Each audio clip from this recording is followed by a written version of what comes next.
Hi, I'm Hannah Brown, and welcome to Better Tomorrow. My absolute favorite thing to do is have a heart-to-heart talk with my new friends and my best friends, where we sit down and talk about all the things like relationships and love, faith, and self-care. And of course, the little things as well, like the struggle to figure out what to eat tonight. All in all, I really want to ask, how am I better today than yesterday? And bring artists, entrepreneurs, and friends along on the journey. So join me on the journey, will you? Hi, everyone. Welcome back to Better Tomorrow. I'm so glad that you're here. It is the beginning of November. I cannot believe we are almost to the end of the year, into holiday season. I don't know about you guys, but all my Christmas is put up already. It is November 8th. It's pretty early to already have all the Christmas up, I do admit, but it had to be done for just, if it was going to happen, it had to be done this weekend. So my mom and my Aunt Lisa came and helped me, and y'all, it looked like Christmas threw up in my house. I was really stressed because it was so disorganized, and then somehow on Sunday, it came together and looked like Santa Claus house. That's what my house looks like right now. It looks really good. I'm excited to share with you guys soon. But that's how I spent my weekend. And I know that the time changed, and I felt like when you have an extra hour of sleep, I should be less tired, but I'm more tired. Maybe it's because of all the glitter. I'm not really sure. But this episode was recorded before I got my new mic. So the audio, you're just going to have to bear with us on. It is fixed now. Our conversation was with Robyn DelMonte. You may know her as Girlboss Town on social media. She got her start doing PR moves and suggestions, predictions, all those things for celebrities and brands. And she shares them on her social media. And then it's just kind of evolved from there. And it's really cool to be able to hear kind of the backstory of how she became so obsessed with advertising and why she just has this passion for pop culture.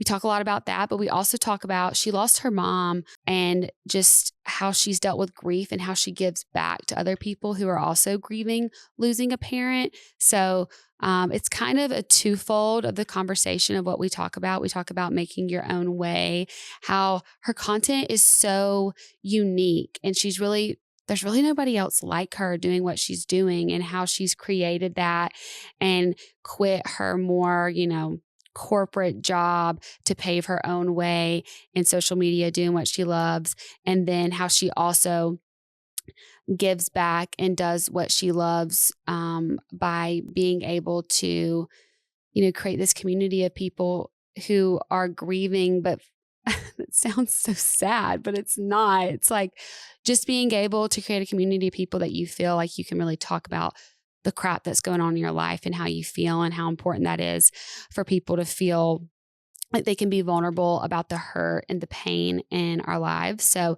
it's a really great conversation. I hope you enjoy. Robyn, thank you so much for being on Better Tomorrow today. I'm going to say this like a zillion times, but I'm just so impressed by you, and what all you've accomplished in a year is pretty crazy. And your story, I think, is very inspiring for other people for taking your passions and making it like your purpose in your job. It's really inspiring for me, because I think sometimes I don't think I get as passionate about things. And it's something that I get a little like I'm not confident about. And I wish there was like something I was obsessed with. So I don't know, hearing your story of how you found that thing, and then you really just like cultivated that, and then get to just like be yourself, do what you love for a job. It's really cool. And Thank you first and foremost so much. But you can continue what you're saying. But I did just want to say thank you so much for recognizing that. But I don't think you're alone. And I also don't think that everything is like picture perfect when you get to do your passion as your job. It's a massive privilege, totally, 1,000,000%. And I know that every day, and I have such gratitude for that. But I feel like when creativity becomes your career and there's pressure on it and there's pressure on your passions, it's almost like elevated even more. But that's when I do my best work. So it's such a blessing and such a privilege to do what I love for a living, but there is a lot more that goes into it. And I also don't think you're alone for being like, wait, what is like my one big thing that I want to do? I feel like I'm still constantly figuring things out about myself, and that might change in the future. Yeah. I feel like I have a lot of things that I'm really interested in, but I talk to some people like, oh my gosh, I'm so obsessed with knitting, or like my Adam, my boyfriend's like obsessed with jujitsu, and he's like constantly watching weird jujitsu stuff all the time. Like, I don't have something that I'm like laser focused in, but I think you said something about like that can sometimes have its own difficulties when your passion is your job, because does it sometimes like suck some of the passion out of it and the creativity? I feel like I would have a really hard time staying creative. And I actually know this because I have to be creative with pressure of, oh, like this brand needs it to look this way and it has to perform. Mm-hmm. Have you felt a shift in how you feel about the things that you love now that you are having those opportunities? 100%, but I don't think it's like a shift in the sense of that like it like sucks it out of me, but I do have to find more ways in my everyday life to be creative without pressure. Mm, So when I just consistently am on the hamster wheel and am pumping out content or doing consulting, or like having somebody tell me be creative, okay, now go, then I start to like not be myself as much. And when I'm not myself, obviously I don't do my best work. So ways in which I find like a good way in which I help myself kind of get through those struggles, or those times when I feel like it's too much and I'm not creative anymore because I have to be, is finding new passions and ways to use my creativity that have nothing to do with my job. Even sometimes somebody gave me this great advice that if you're a creative in your career and you're constantly having to brainstorm under pressure, the best thing to do is to go on a walk without your phone, without music, which is really hard for me, and just like be alone with your thoughts and like have no pressure, and take in nature, like exercise, get your body moving, and just like allow your brain to work without the pressure of expectations, of validation, and kind of get back to my roots of just like imagining and creating this world for myself of creativity and dreams, and having no pressure or deadline behind that. But it does get to you, but at the same time I feel like what a blessing to have that problem.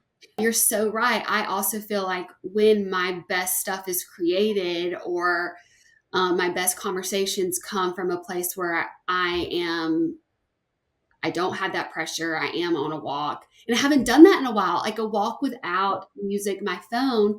And when you said that, I'm like, oh my gosh, that is when I've had some of my best ideas. I need to do that again. So Or thank you. like in the shower. Yeah. Sometimes there's music on in the shower, but like when you're just like, I have so many of my ideas in the shower, it's because it's like you're literally just alone with your thoughts.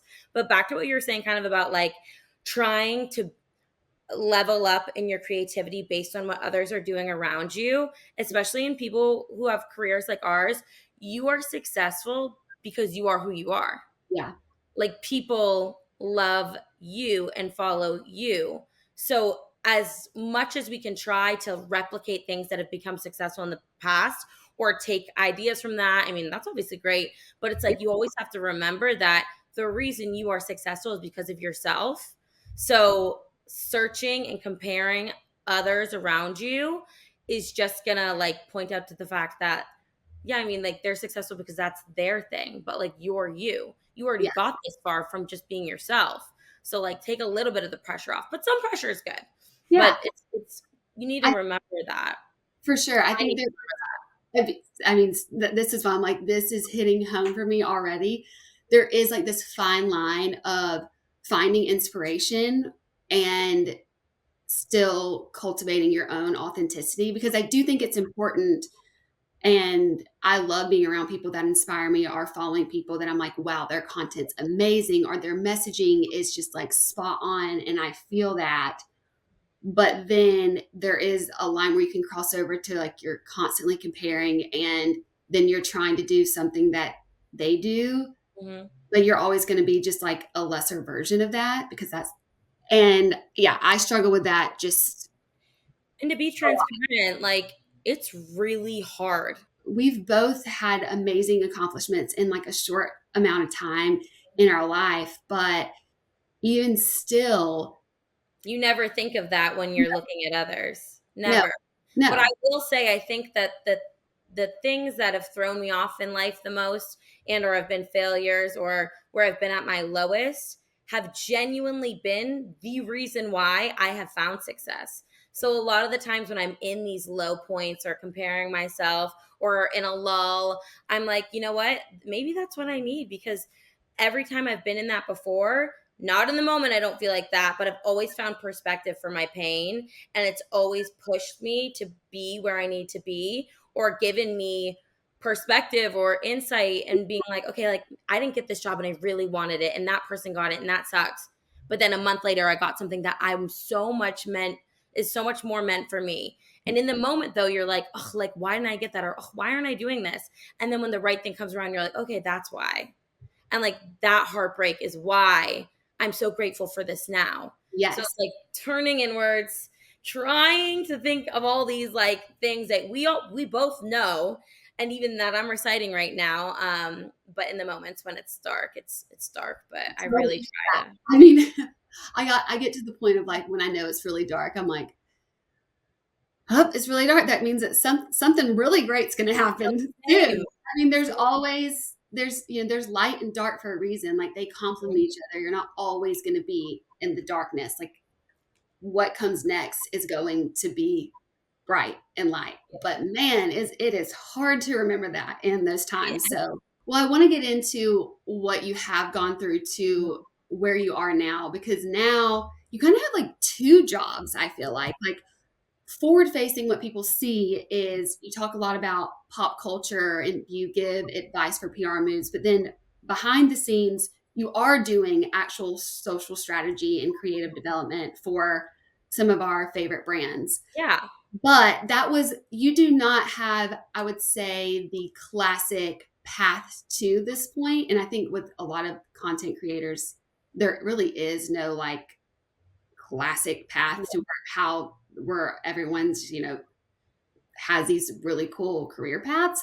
But I think yours is really interesting. And so I want to get there. But first, I want to go back to like early childhood, understand Robyn. This love for PR and pop culture has to come from somewhere. Yes. But what were your hobbies and interests when you were a child?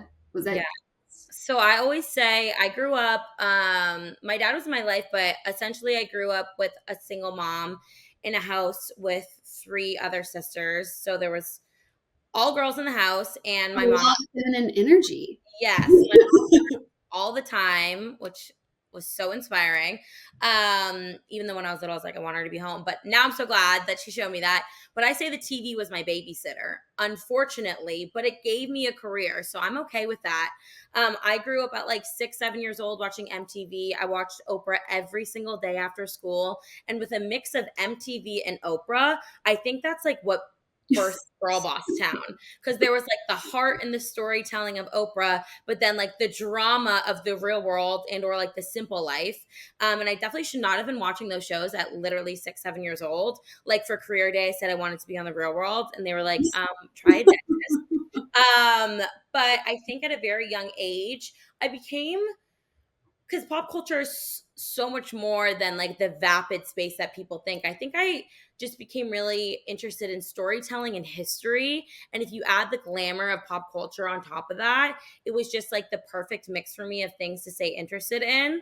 But yeah, I fell deeply in love with like teen TV shows like The OC, Gilmore Girls, Gossip Girl. I just like fell headfirst into media at a very young age. And I did end up using it as escapism throughout my childhood as I was going through some dark times. And that's where it really started for me. Like, I couldn't go to the I'm 29. I couldn't go to the Spice Girls concert, even though I was like 4 years old, because I was 4 years old. And like, that's one of my first memories. So and then Ginger Spice left the band on my birthday. So it was just like from a young age, there was like trauma and pop culture, but I'm glad that's where I'm at. But it's always been my thing. And you know what? Some people it's not. Like I have a lot of friends that are like, wait, which one is Kendall Jenner? I'm like, oh my God. But that's just it's always been my thing. And I take pride in that because it's gotten me really far in life when it wasn't supposed to. Oh, absolutely. It's so funny you talking about how the TV was like your nanny. Hmm. My parents both like started a business when I was younger and like really had to hustle.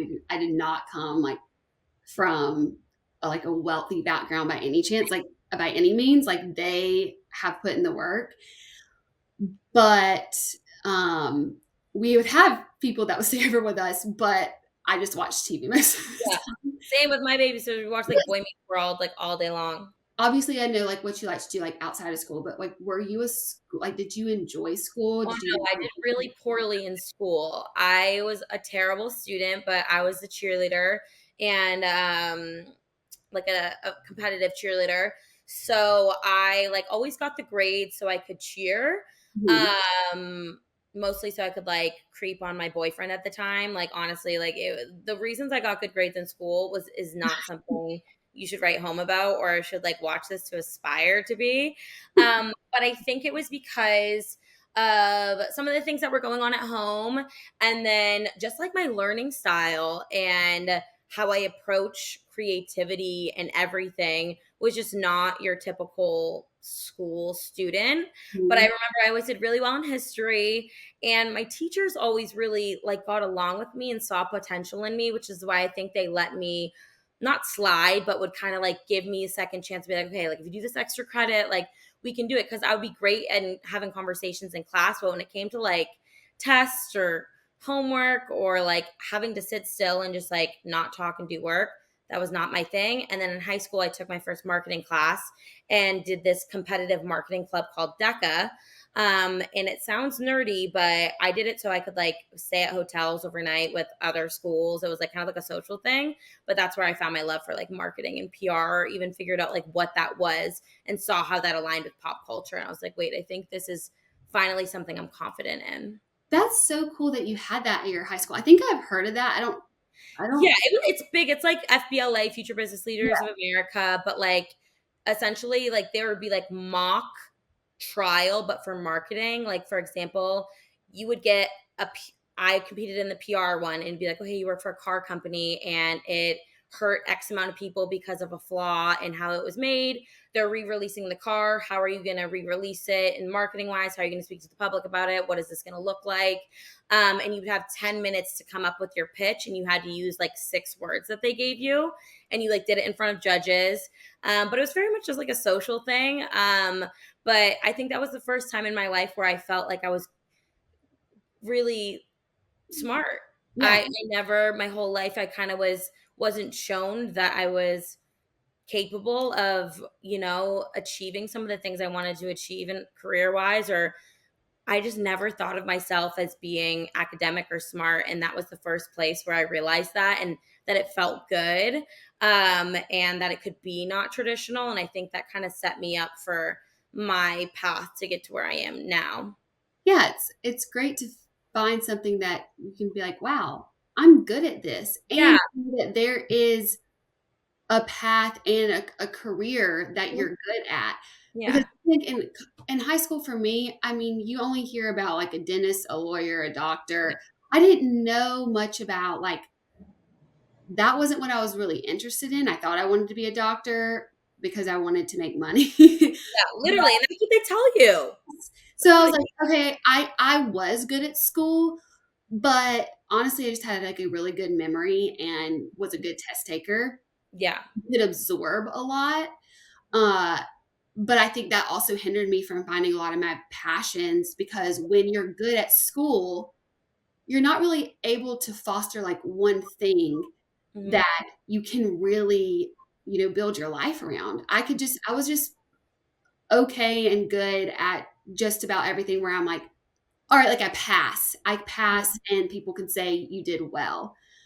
But with that, I think really actually held me back because there was nothing that I was like, had that moment of like, wow, I'm really good at this. like Mhm. really, really good at this, better than the other things, I'm gonna like really lean into that. I think I had very low self-worth in high school, Mhm. and I think that, you know, not being good at school or like having issues at home and just like kind of going back to the comparison thing that we talked about on social media.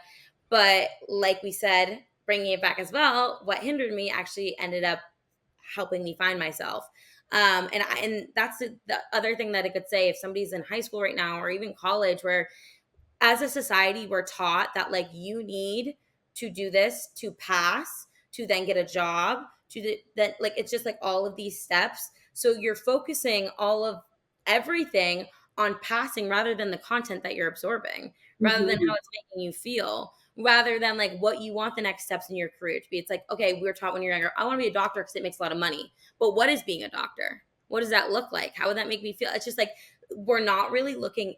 I feel like society doesn't teach you to really look inwards in a traditional school sense or just in life a lot, to be like, okay, like what do I want? Like, and by the way, you're also taught from a very young age that a lot of things are like unrealistic or like don't make a lot of money. Like, I feel like a lot of my friends want to be teachers, but they'd be like, oh, well, like it can be difficult. Like anything that anybody would want to say or be, somebody would be like, well, I don't know about that. Is that really realistic? Or that doesn't make the most money. It's like we're telling people before they even can become who they are, who they are.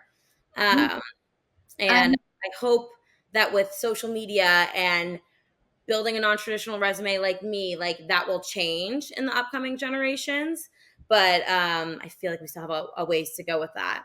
yeah, like I really loved like my psychology class, but I'm like, I'm not, I don't, I don't, I didn't know anybody that was like like a Yeah. psychologist. I didn't know the paths 'cause I don't know. I didn't know what that really meant, honestly. Mhm. I needed to probably see a psychiatrist and a No, psychologist, like, same. but I didn't, that just sounded kind of scary, but I enjoyed that stuff. But now you see people that was the job, the path that they created, but now they're using like TikTok or Instagram and these their social handles, and now they're creating this other massive thing like a teacher. Like there's so many teachers that have now gone on to TikTok, and that is like I love it. career path that they've done of like helping other teachers teach. I don't And know. get through those hard times Yeah. and bring light to the things that people aren't talking about, because like those educators and those people who are like giving up their entire lives to like teach these kids and hopefully break down some of the stereotypes that we were talking about when we were in school, and they're not getting compensated for it or they're not getting treated properly. And I'm glad that TikTok is giving them an outlet to reach out and help each other bring light to it and also get more creative when it comes to just the job in general. Yeah. Yeah. I mean, there's so many things that I feel like social media is hurtful in a lot of ways and can have harm, but it can also do so much good. Yeah. Um, and what I love to see is not just like people doing like a TikTok dance or doing different voiceovers, but people like you, Robyn, that are taking like a real job, Hmm. public relations, and then making it something that's all entertaining and it helps other people that are probably looking at your stuff, young girls being like, oh, I'm really interested. Like that is something that I'm really interested in. How can I make Favorite. money out of that in a Yeah. way that, most young adults, that's how they're getting their information now is through TikTok. And I mean, I think there was some study done that when you ask children what they want to be when they grow up, they say they want to be like a TikToker. Yeah. Uh, this is what they want to do. So to make content that is actually showing people like what you can do with it other than just like smiling and making some weird face after you do a dance, I Mhm. think it's great because we all can't just do that. I don't know how long that can't be a career for everyone. So Yeah, yeah. definitely. And I think that like that is the biggest thing that I want out of all of this and want to speak on and just like scream from the top of my lungs. And there are so many girls who message me being like, I changed my college major because of you. Like, I got into PR because of you. Or I get so many offers to speak at colleges or just speak with young boys and girls, like just like about my non-traditional resume, about marketing, about PR. I can give you, and then I feel like for maybe people who haven't seen my TikTok or heard me, I can give like a little backstory on what I do on TikTok and why. Yeah. So essentially, I went to college for communications, and then I moved out to LA because I was like, I'm gonna be like Lauren Conrad on the hills. Let's do this. Like, moved out to LA 2 days after I graduated college with literally no money, like 1999 Toyota Camry. And it didn't turn out like the hills because I didn't have a Viacom camera crew and I wasn't Lauren Conrad. And I was like, wait a minute, I'm in LA. This isn't a true Hollywood story. Like, what the hell is going on? So I fell on my face a lot. But after a couple years in LA, I had to end up moving home due to personal and family reasons. And being back home in New England and in New Hampshire and Boston, I was working your stereotypical entry level marketing positions, which still was kind of difficult for me to get in. And they were like email marketing positions or marketing at a health insurance company or marketing at a real estate company, which is still extremely important and great roles. But for me, it wasn't scratching that like itch that I had for pop culture and more creativity and more hands on. And so I ended up turning to social media to kind of scratch that itch. And I always posted about like pop culture and a little bit about what I post now. And then in June of 2021, I quit my corporate marketing position and got a waitressing job and started working in Anthropology and was going to go to esthetician school in the winter because I was like, if I have to work for the rest of my life, I can't be at this corporate marketing job that's not fulfilling me. And all of the creative positions I want in the city, I've sent them 32 LinkedIn resumes and I haven't even gotten a peep. Like, I might as well go into something that I love. And in a sense, I kind of gave up, but me giving up kind of gave me a future. So I was waitressing and working at Anthropology in the summer of 2021. Living on my friend's couch and was at a very low point and was saving up to attend esthetician school in the winter. And it gave me a lot of free time in the sense to post on TikTok. So I started posting ideas and opinions on TikTok. And then one day I came up with this idea. To be quite frank, I was hungover on my couch, no makeup on, and I was like, oh, I love the singer Madison Beer, but like I don't feel like she's as big as she could be. Like, I feel like people have the wrong opinion of her. I was like, what would I do if like I was on Madison Beer's team to like make her pop more than she even is? So I did PR moves for Madison Beer. This was in like September of 2021. Immediately after that video was made, other influencers started commenting, do me next, do me next. So it kind of started a chain reaction. And I was like, okay, this is really cool. And these videos are doing really well. And some of these influencers that I love and look up to are commenting on it. Like, let me just continue to pump out some content with this. And then brands started commenting. And then my following started growing. And then brands and celebrities and influencers started reaching out to me, hung over on my couch, asking me to work for them. And I was like, whoa, this is a lot. And I kind of just went viral and had to figure out what my next step was going to be. So I got an agent, I got a lawyer, and I kind of just dove headfirst into all of this and quit my waitressing job and job at Anthropology once I started to make a little bit of income from traditional brand deals in January of last year. So I've been doing this for around a year and a half. And at first, I just started posting trend forecasting videos, creative strategy videos, creative direction videos, and social strategy videos for my favorite brands and celebrities. For example, I'd be like, here is why I think Uber Eats should do an ad with Hannah for the Super Bowl. This is what the soundtrack would look like. This is what the copy would look like. This is how it makes you feel. This is how we'd market it. And after I started doing that and kind of making a career out of it, I realized I wasn't being invited into these boardrooms traditionally. So I created a digital resume for me to get into these boardrooms. And now I'm not just invited into the boardrooms, but I'm leading the conversation. So I took a negative and I turned it into a positive, and it didn't just happen the snap of a finger. It took years. But I realized the power in my voice, the power in having a following that is interested in these types of things, and the power to speak with some of the biggest CEOs and CMOs in the world and let them know that they should continue to tap native creators who are on these apps every single day to be a part of the creative process, because we are the ones who have such a strong, trusting relationship with our audience. And if you can replicate that and tap into that with a brand, you're golden. And there's still so much, a long way to come with that. But yeah, so within the past year and a half, I've done traditional brand deals, and done some pop culture hosting forward facing, but on the back end have just been building out a clientele for consulting so that I can have longevity in this industry that I feel so passionate about, and also bring others along with me who don't have a traditional resume like me, and want to get into the creative field. And I think that there are so many creatives on these apps that would kill to leave their traditional 9 to 5 to work for a brand that has maybe doesn't really know what they're doing on social media. I just think there's so much opportunity out there, and I want to shine light on that.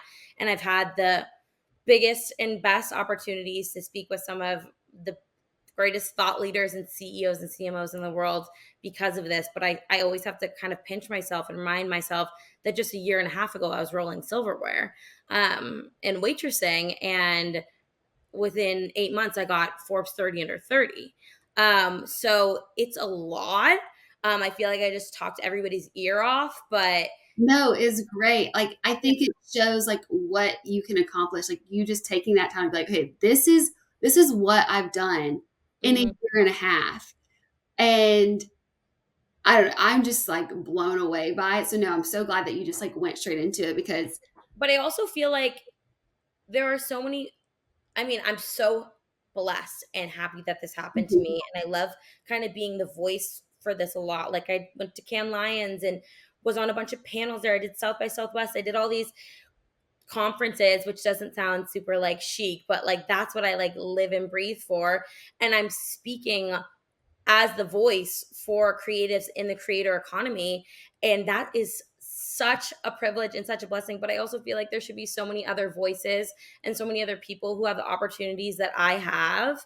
And I just hope that my story leads to more, because there's definitely space for it, and there's a need for it. And I want to continue to speak that and let other people know that so they're not afraid to go after it. I think though what makes you unique and what people that are, really interested in content creation need to see about your story that I think has made you very successful is you have something that you can to really offer, not just that you can edit things great, that you have knowledge, but you've gone into this because you do have this background and you've learned how to use the education that you have, the thing that you're passionate about, and you've been really smart and strategic about the type of content you put out there. Yeah. I mean, I would not call you an influencer. That would not be a name that I would call, and there's nothing wrong with an influencer. And I kind of battle with that as well. And at the beginning, I definitely had to do traditional content creation as well to make a living and to earn money. And what I realized in the traditional stuff I was doing was, okay, I need to leave this up to the big leagues and to people who are so good at this, because I definitely am not like a traditional influencer. Mhm. Um, but I love that I have influence, and I love that people are invested in my story. But I feel like there isn't, I don't know if there's a word for what I do yet, but maybe with my PR skills, I can come up with one. But yeah, I wouldn't say I'm necessarily like an influencer, but I wouldn't say I'm not, you know? So I think that I was very strategic about the type of content that I made.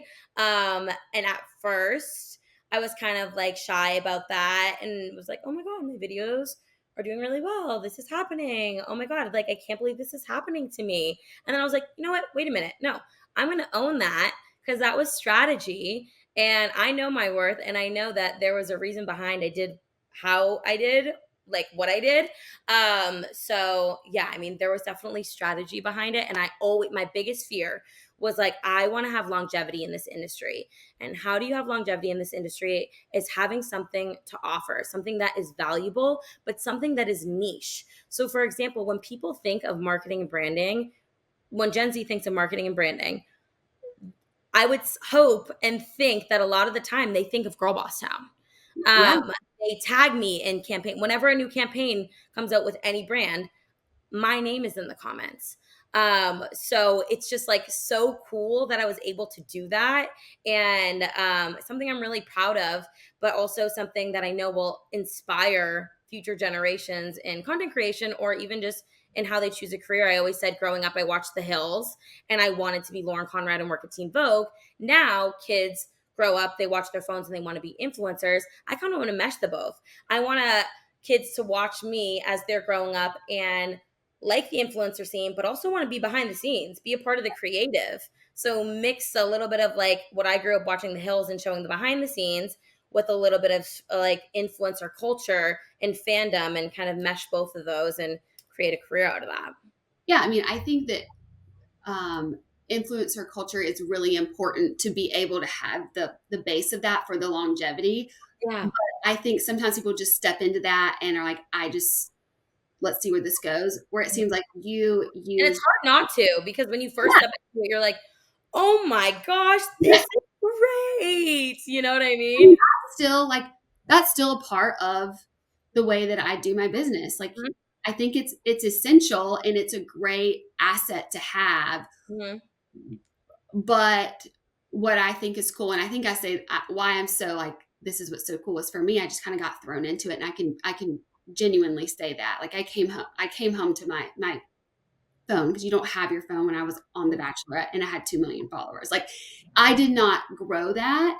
Um, so for me, I think I just admire so much that you took from everything that you learned like in Mhm. the world and can now use that Mhm. create that longevity for you, and it's not just trying to compete with other influencers. Like you said, there are some people that like are A-list influencers that they They're are just great at what they do. they're great, and it's actually a lot harder. They could sell me applesauce. Like, I'm like, I'll do anything that they do. It is harder than It is a lot harder, and there is a lot of strategy in that. But I love how you separated yourself. And like you said, there's not really anybody else in your space. You've had multiple like brands and celebrities already like reach out to you and pick your brain.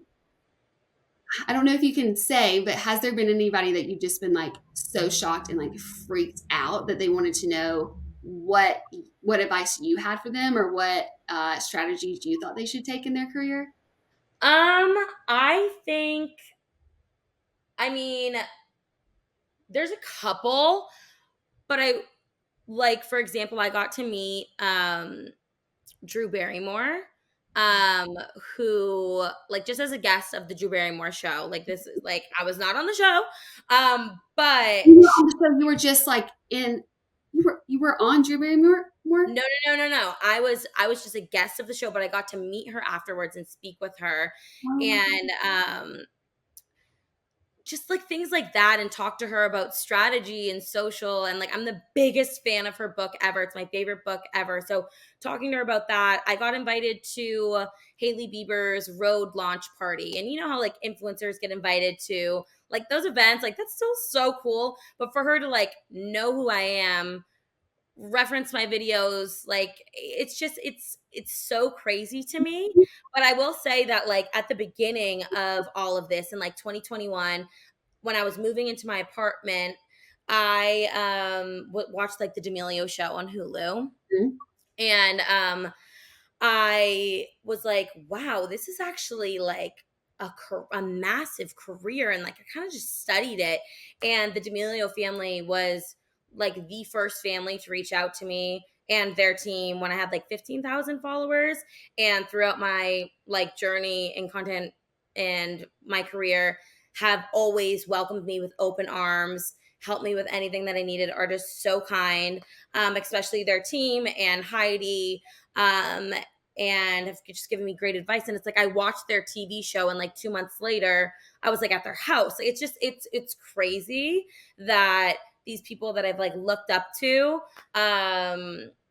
know who I am, and we were having conversations about creative strategy and things like that. Like at Cannes Lions, when the biggest CEOs and CMOs of the world and their teams were coming over to me saying they're a fan of my work. I'm like, I couldn't even get a job a year and a half ago. And now the people who run the industry are like tapping me for advice or tapping me to speak on panels. It's just, it's crazy. Like it's literally crazy. And it happened fast, but I feel like I've been working for it my whole life. So it's a lot Yeah. to wrap my brain around. You made this happen for yourself. Yes. And I think that is a lot that a lot of people can take some inspiration from you of like, I remember putting out all my resumes everywhere and you're like, yeah, I'll try for like to be on work for Chick-fil-A or Sephora in marketing. I also did communications and public relations.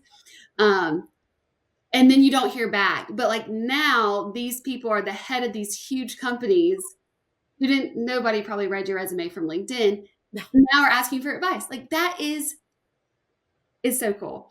Yeah. And like I'm speaking on panels with them and having conversations, which is like, that is a really big part of my career that like I show a little bit of, but Mhm. I'm not a lot of like creators or influencers want to go to like business conferences, but it's like a big part of what I do. But it helps me so much with my job because I get to be face to face with people and kind of tell my story and then see where the industry is from their point of view and kind of mesh the two. But yeah, I mean, it's a massive, massive privilege.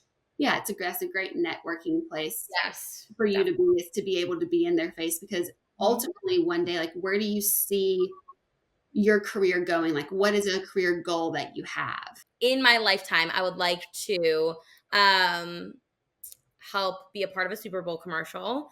I want to create and expand a consulting agency of my own.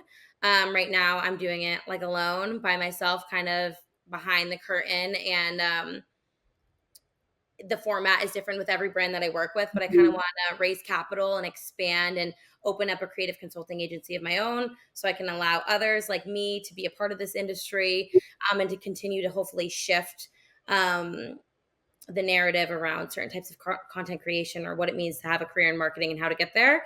And then third, I want to write a book about grief, but not like about myself. Like I would love to write like a YA or like teen romance type book and or series about grief and really hone in on my philanthropic work with the grief community. Which I also want to ask you about. I am so just thankful that there are these experience camps, and I would love for you to tell people a little bit more about them and why you got involved, because this is you are a volunteer and do a lot of philanthropic work surrounding grief. So can you just tell why that's important to you, and then more about experience camps? So my mom got sick when I was 16 years old with a brain aneurysm, and I ended up my mom ended up passing away when I was 20 from cancer. But as a 16-year-old girl, navigating grief and the loss of a healthy parent to a sick parent is one thing, and that needs to be spoken about more. But then navigating the grief and loss of my sick parent when my mom passed away was another thing. And 16 years old and 20 years old are very pivotal years in a woman's life or anybody's life. And going through that type of grief and loss, I was completely lost.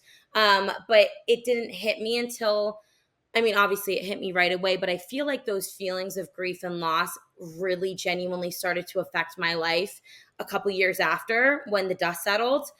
And I was struggling to find purpose, because when you lose the person who brings you into the world, you don't really know how to navigate it. A lot of the times, at least that's what I felt. And you feel genuine heartbreak.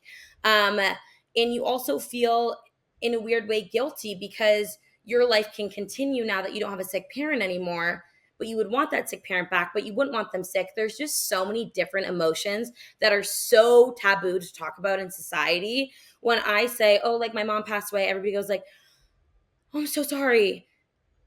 And I don't blame them for saying that, but it's because we live in a society where like saying those types of things, the first response of somebody, what they want to do is just to like make it feel better instead of like talking about it and like expressing those feelings and getting those feelings out and navigating grief. And there's so much work to do when it comes to navigating grief if you've gone through it, being a friend and navigating if somebody's gone through a loss, and just I was so lost. And I ended up finding experience camps through a mutual friend of mine, who had lost a parent as well, and it fully changed my life. I'm not like I cannot speak more about it, and it's the number one thing that I'm the most passionate about, because at the end of the day, like, what makes me feel the most like myself, and the most when I love myself the most and feel the most me, is when I'm working at these camps. So it's something that I'm always trying to incorporate in my life, even when camp isn't going on. But to give you a little background on experience camps, it's an award-winning nonprofit that transforms the lives of grieving children through summer programs and camps, and then all year round as well through different programs. And 6 million kids a year will experience the death of a parent, sibling, or primary caregiver in the country by the time they turn 18, which is massive. I didn't know that fact until I was like doing my like X camps pitch research. But if you really think about that, it's insane. And 1,200 kids this year will come through experience camps. There's, I think, like 5 locations. We're consistently growing ever since I started 5 years ago. We've continued to grow, and we've had to move a couple camps. I volunteer at the one in Georgia. Um, and when people think of grief camp, you're like, what do you do? Like sit around all day and cry? Like yes and no, but not really. I think why grief camp and experience camps is so powerful is when you get to opening campfire and there are 100, 200, 300 kids standing with you and counselors, and everybody there has gone through loss. That community and knowing you're not alone will do more for somebody than you can ever know. And there are obviously like circle like sessions where we go through grief counseling, an hour a day at the camps. But for the most part, the camp is just like summer camp, sleepaway camp, which I love. I was a sleepaway camp girly. But to see these children have the time of their lives and be and feel normal while also having conversations while they're making their bed, like, oh, that was my mom's favorite color. That was my mom's favorite color too. When they can't have those conversations at school, like what that will do for a child and how that'll shift how they navigate the world in grief is so important. And the transformations that I see in kids, for example, the opening night of camp, there's a boys and girls campfire that are separate. And some people come up to speak, and the first day there'll be like X amount of kids who don't even speak in sharing circle or grief counseling or any of the activities. They will not speak their person's name. They won't speak what's happened. And then the very last night of camp, everybody comes down to final campfire, and one by one each bunk comes up, and if you feel comfortable enough, you can share your story. And watching the growth from night 1 to night 2, where these girls are speaking in front of 100, 200 people and telling their story and being able to comfortably say their person who they lost name out loud, is the most magical experience ever. And I feel so close to my mom when I'm at camp, because I see so much of my mom in me as I'm mothering these girls. So as much as I'm helping them, they're helping me in return. And the community that I've made from experience camps has shifted my future and the way I see myself in the world. And I have nothing but amazing things to say about them. And last year, they started up on TikTok. I helped them a little bit. And the people who run their TikTok now is incredible. There's been some documentaries being made on it that has been shown on TikTok.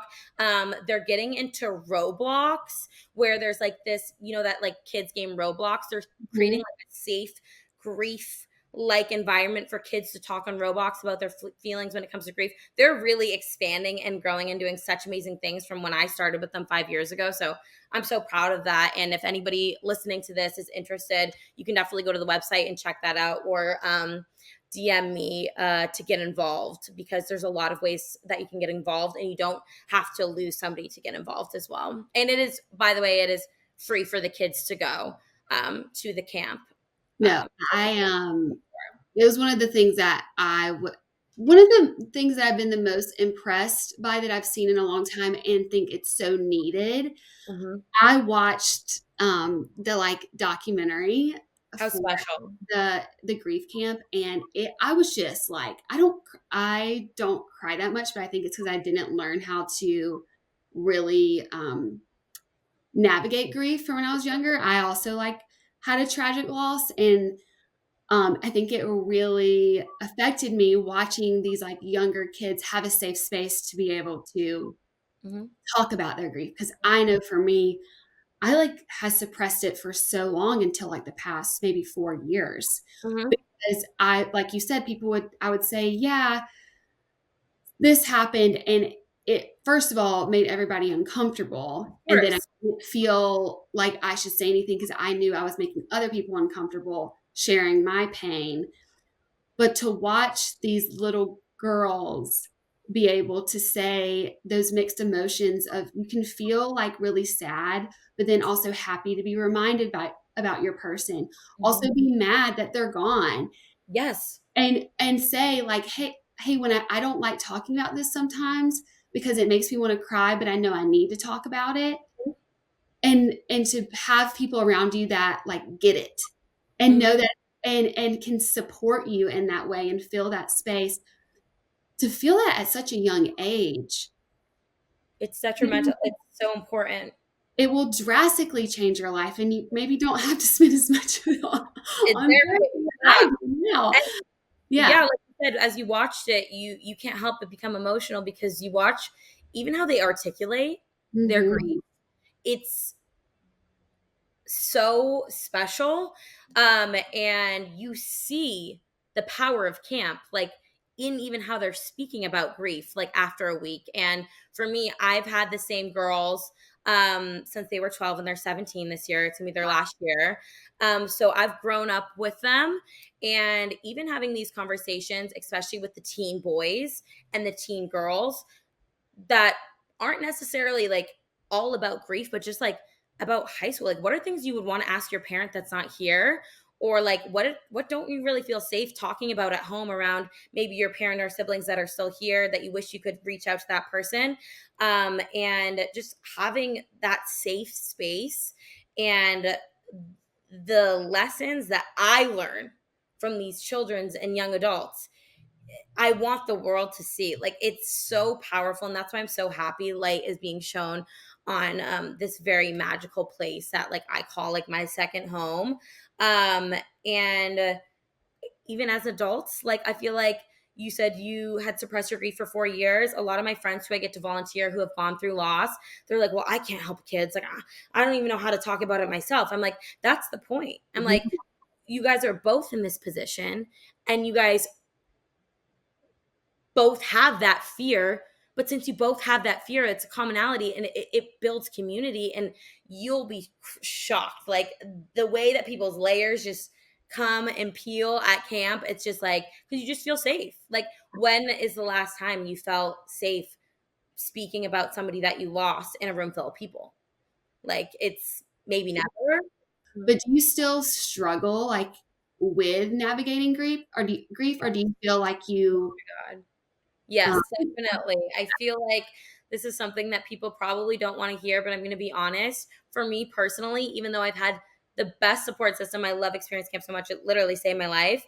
I do find it harder.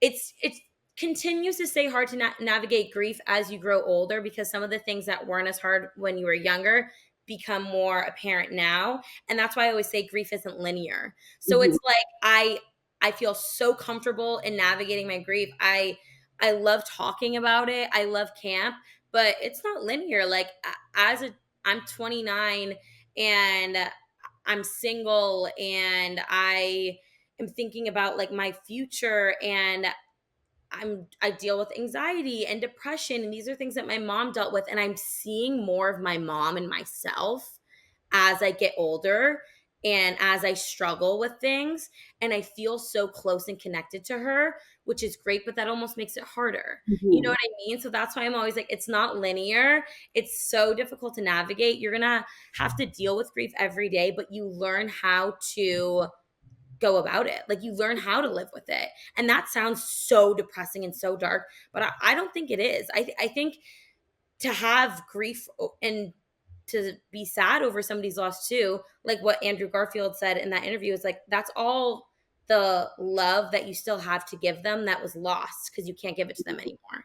So I think that even though it might sound like it sad, dark, sucks, that grief's never going to go away, it's a part of life, and you learn to live with it, and that can be beautiful. I totally get that. But what I love, and I hope people hear from this, is sometimes I think how we deal with our grief, or I think I did, is I moved against it instead of just like accepting it and letting it like go through me.